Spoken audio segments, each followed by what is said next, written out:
आपण पाहत आहात भारतीय जनमत, आपला चॅनल।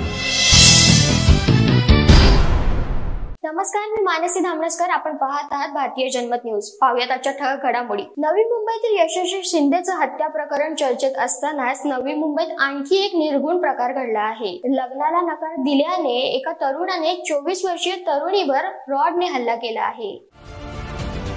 नवी मुंबईतील यशस्वी शिंदेचं हत्या प्रकरण चर्चेत असताना नवी मुंबईत आणखी एक निर्घृण प्रकार घडला आहे। लग्नाला नकार दिल्याने एका तरुणाने 24 वर्षीय तरुणीवर लोखंडी रॉडने हल्ला केला। इंडियन एक्सप्रेसने या संदर्भातलं वृत्त दिलं आहे।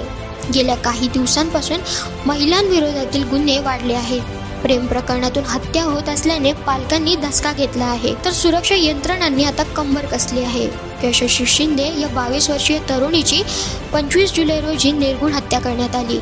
या हत्येप्रकरणी पोलिसांकडून कसून चौकशी केली जात आहे। या प्रकरणातील संशयित आरोपी दाऊद शेखला अटकही करण्यात आली। या प्रकरणाचा छडा लागत नाही तोवर नवी मुंबईतून आणखी एक धक्कादायक माहिती समोर आली आहे। नवी मुंबईत राहणाऱ्या एका 31 वर्षीय तरुणाने त्याच्या एक्स गर्लफ्रेंड समोर लग्नाचा प्रस्ताव ठेवला होता, परंतु तिने लग्नाचा प्रस्ताव धुडकावला। याचा राग मनात ठेवून आरोपी प्रीतम म्हात्रे यांनी तिच्यावर मित्रांसमोर समुद्र किनाऱ्यावर हल्ला केला। जखमी तरुणीला तिच्या मित्रांनी तात्काळ रुग्णालयात दाखल केलं। तिच्या डोक्याला जबर दुखापत झाली असून तिच्यावर उपचार सुरू आहेत। या प्रकरणातील आरोपी प्रीतम म्हात्रेला अटक करण्यात आली आहे। अधिकाऱ्यांनी सांगितलं, भारतीय न्याय संहिता अंतर्गत